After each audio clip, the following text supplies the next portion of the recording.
So in the previous video we have just completed our previous chapter, that is was chapter number 7, and now in this video we will start our new chapter, that is chapter number 8, quadrilaterals.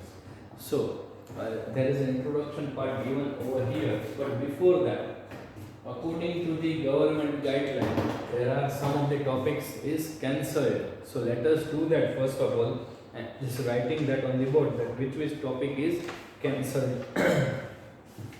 So cancelled topic.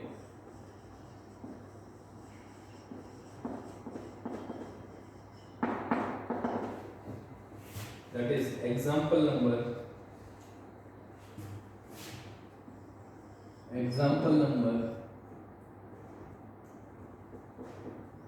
1 to 8. 1 to 8 examples are cancelled, and from exercise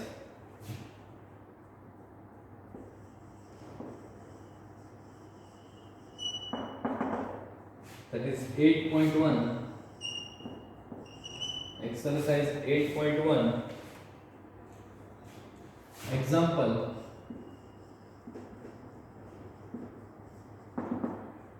from exercise 8.1 only 2 to 12, question number 2 to question number 12 are cutted, and then after from exercise 8.2, exercise 8.2, exercise 8.2, all questions,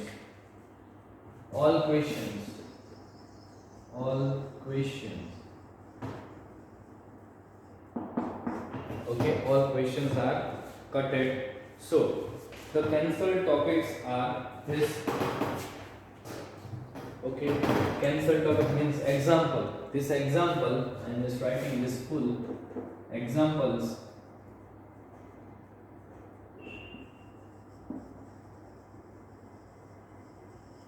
Examples 1 to 8 and exercise 8.1 2 to 12 and exercise 8.2, all questions are cutted. So please note down this first of all, or you just cross it in your textbook with pencil. Okay students, because this is only for this year is cutted, not for other years. Okay, so please just do that. And then after we will move towards the introduction part.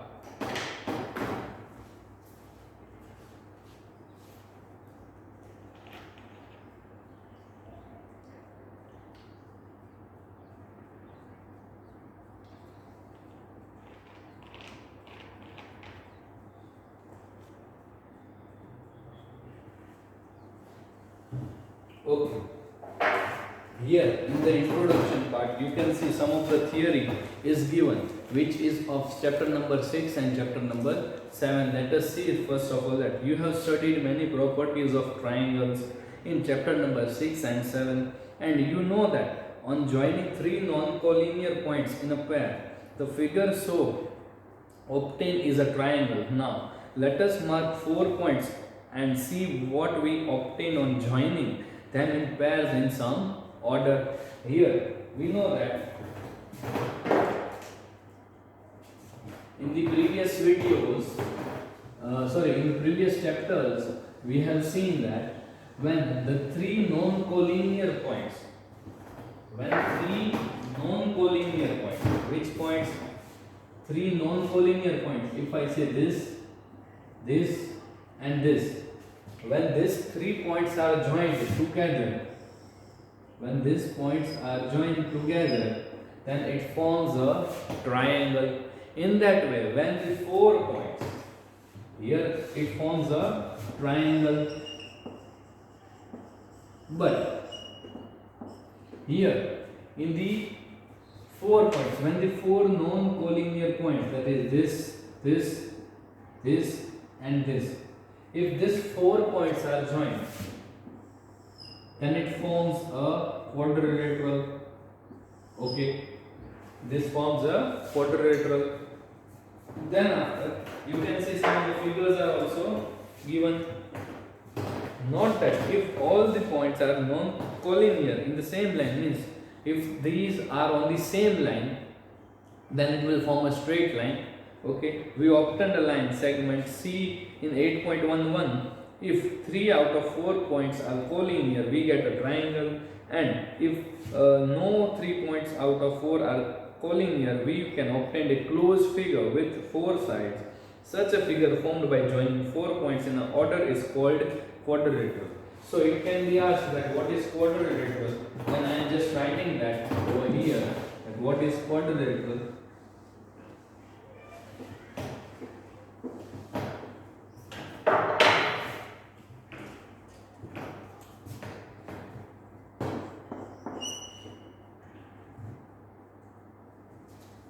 A figure formed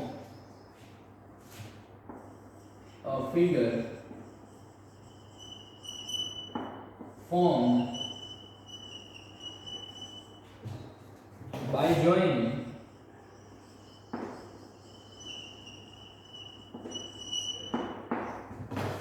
four points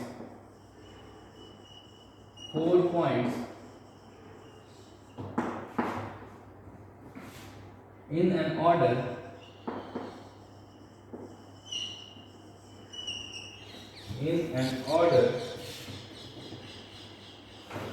is called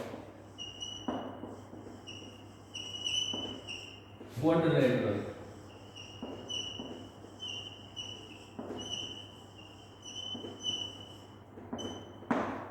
Okay, is called quadrilateral. And if we have to define a triangle, then what we do, a figure formed by joining 3 points in order is called a triangle. In that way, figure formed by joining 4 points in order is called the quadrilateral.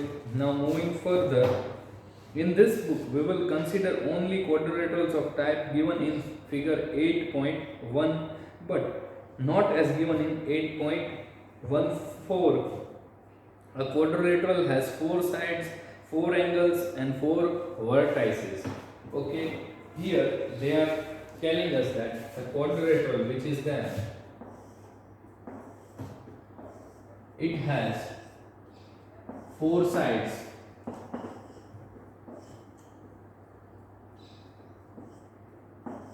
4 angles, okay, and 4 vertices. Then after moving further, in quadrilateral ABCD, here they have given that what is here. AB is a line, BC is a line, CD is a line, and DA is a line. Then after the vertices, that is A, B, C, D, and the angles, different angles that are angle A, B, angle A, angle B, angle C, and angle D are the 4 angles formed at vertices. Now just join opposite vertices A to C and B to D, and you will get 2 diagonals here. If we just join AC and BD, then we will get 2 lines, that is known as the diagonals of these quadrilateral ABCD. Then after here A, C and BD are the 2 diagonals of the quadrilateral ABCD. In this chapter we will study more about different types of quadrilaterals, their properties, especially those of parallelograms. You may wonder why should we study about quadrilaterals or parallelogram.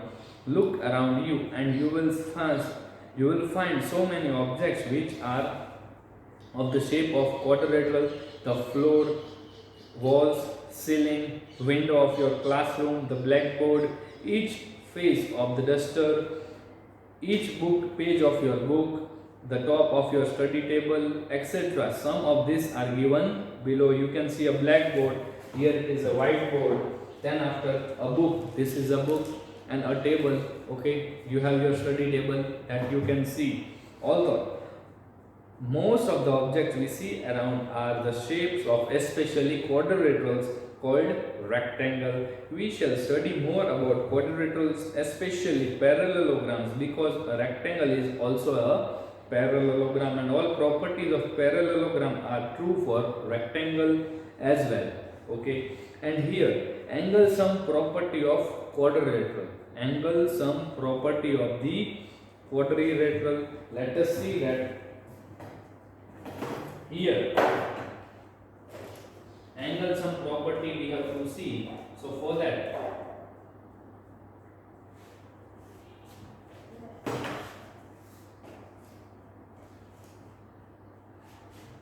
here angle sum property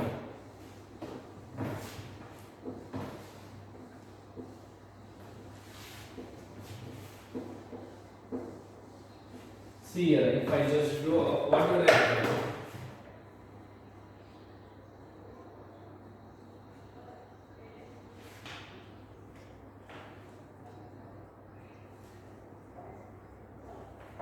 which is given in your book, that is quadrilateral, this, that is A, B, C, D, and if I just draw a diagonal AC,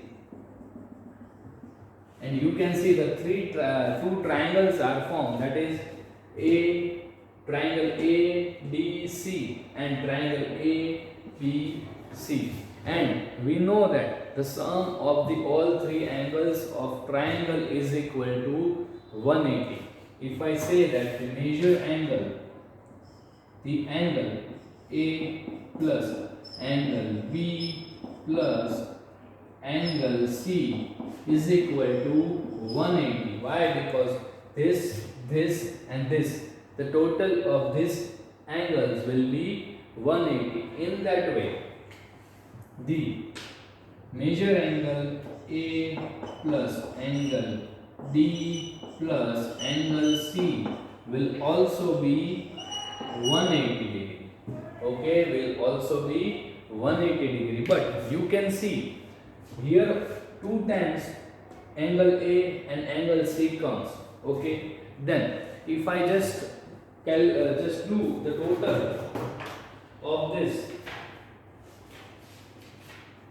means you can see over here the measure angle, you know that angle BAC plus angle ACD plus D is equal to 180. Here you can see DAC means DAC and ACD plus angle D is equal to 180. See here, they have given, I have told you, as this two angle A and angle C just are common in both the triangles. So here they have given angle BAC plus angle ACD plus angle D is equal to what? Is equal to 180 degree. In that way,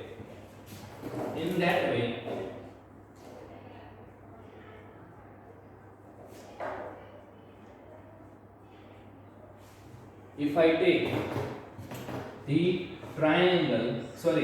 angle CAB plus angle ACB plus angle B is also 180 degree. Okay, is also 180 degree. Then after, what if we can do? If we just add this both the equation, if we add this both equation, means here it will be angle adding. If I say this is equation number 1 and this is equation number 2, then adding equation 1 and 2, we get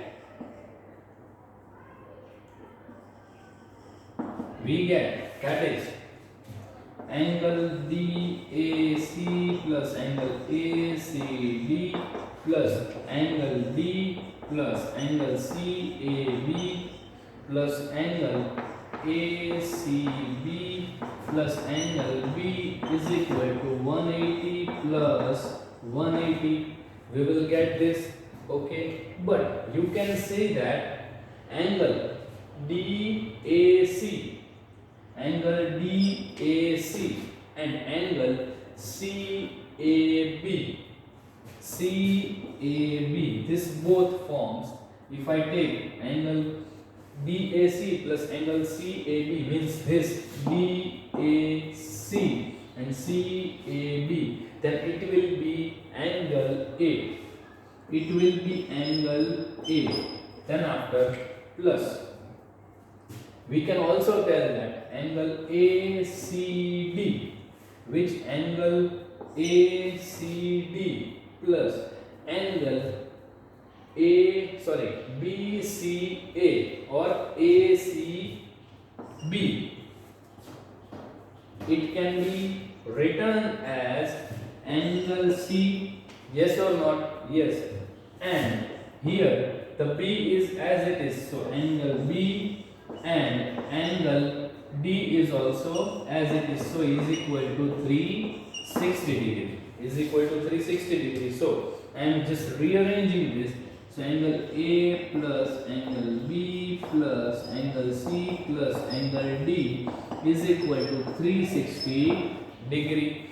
Here from this we can say that the total angle of these quadrilateral is 360 degree. Okay, which is written over here. You can see, which is the sum of the angles of the quadrilateral is 360 degree. And here we will see some of the types of quadrilateral, which I will not draw on the board. You can see in the figure. Observe that one pair of opposite side of quadrilateral ABCD in figure 8.51, namely AB and CD are parallel. You know that it is a trapezium. So the first figure which is given, that is known as the trapezium. Second one, both the pairs of opposite sides of quadrilateral given in figure 8.5, 2, 3, 4 and 5 are parallel. Recall that such quadrilaterals is parallelogram. Then after, so quadrilateral PQRS of figure 8.52 is a parallelogram. And then after, similarly, all quadrilaterals given in figure 8.5, 3, 4, 5 are parallelograms. In parallelogram M and RS of figure 8.53, note that one of its angle, namely angle M, is right angle. What is this special parallelogram called? That is known as the triangle. Then after, rectangle. The parallelogram DEFG of figure 8.54 has all sides equal and will know that it is called a rhombus. Then after, the parallelogram ABCD of figure 8.5 has angle A is equal to 90 and all the sides are equal. It is known as the square. And in quadrilateral ABCD of figure 8.56, AD is equal to CD and AB is equal to CB. Two pairs of adjacent sides are equal. It is not a parallelogram, it is called a kite. Note that a square, rectangle and rhombus all are parallelograms. A square is a rectangle and also a rhombus. A parallelogram is a trapezium. A kite is not a parallelogram. A trapezium is not a parallelogram. Okay, as only one pair of opposite side is parallel in trapezium and we required both pairs to be parallel in parallelogram. A rectangle or a rhombus is not a square. Here, look at the figure 8.6. We have a rectangle and a parallelogram with same perimeter. Here you can see the perimeter is same, but perimeter, that is 14 centimeter. Here the area of parallelogram is DP into AB, and this is less than the area of rectangle, that is AB into AD, as DP is less than AD. Generally, sweet shopkeepers cuts burfi in the shape of parallelogram to accommodate more pieces in the same tray. Okay, let us now revise some properties of parallelogram. Here it has all described about the types of parallelogram, that is square, rectangle, rhombus, trapezium, this all the things. And now we will see some of the properties.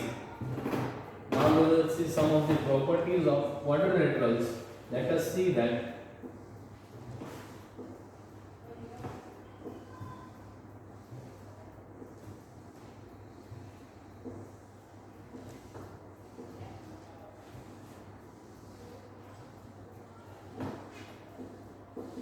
So let us see the first property, that is theorem number 8.1. Theorem number 8.1, which is a diagonal of a parallelogram, a diagonal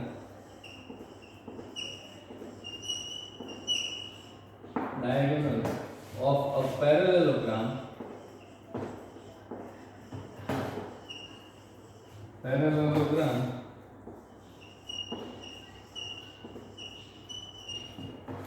divides it into two congruent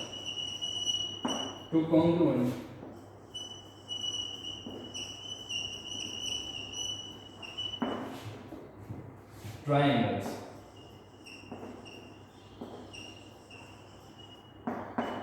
Okay, here the first property says that when there is a parallelogram, if I just do a parallelogram, this, okay, then it is a parallelogram A, B, C and D. Okay, when we just draw a diagonal from it which divides that into two parts, okay, then the two triangles which are formed, they are congruent to each other.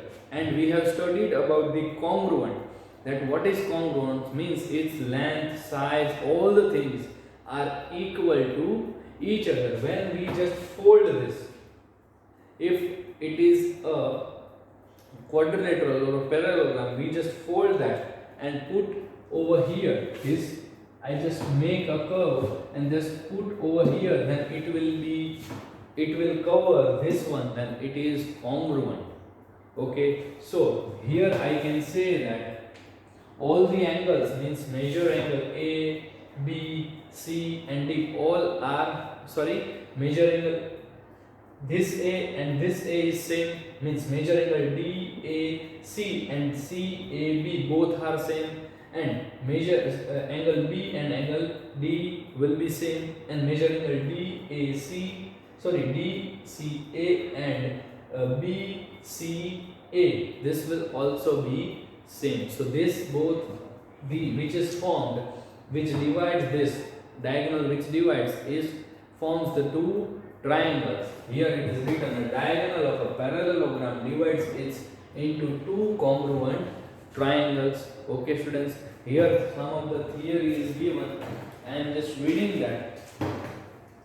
Some of the theorem is also given, it is proof is given, which we will do in the next video. Okay students, and in this video what you will just do is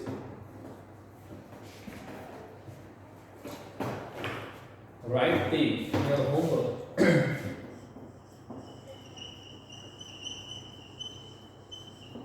In your homework,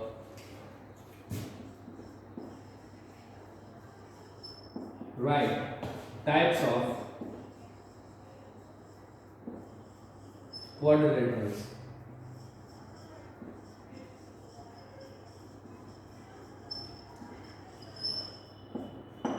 Write the types of quadrilaterals, means square, rectangle, which the points are given in that. You have to write in your homework, and we will meet in the next video and we will see this property, that is theorem 8.1. Okay students, okay, bye students.